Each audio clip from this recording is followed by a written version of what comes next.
kasama ko saan man ako naroon. Ang Panginoon ay sasama sa inyo.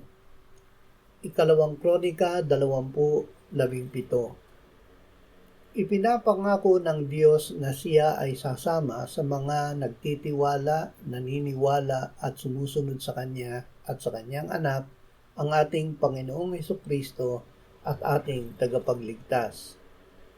Ang Diyos na kasama natin ang nagbibigay sa atin ng kapangyarihan na magtagumpay sa mga hamon ng buhay.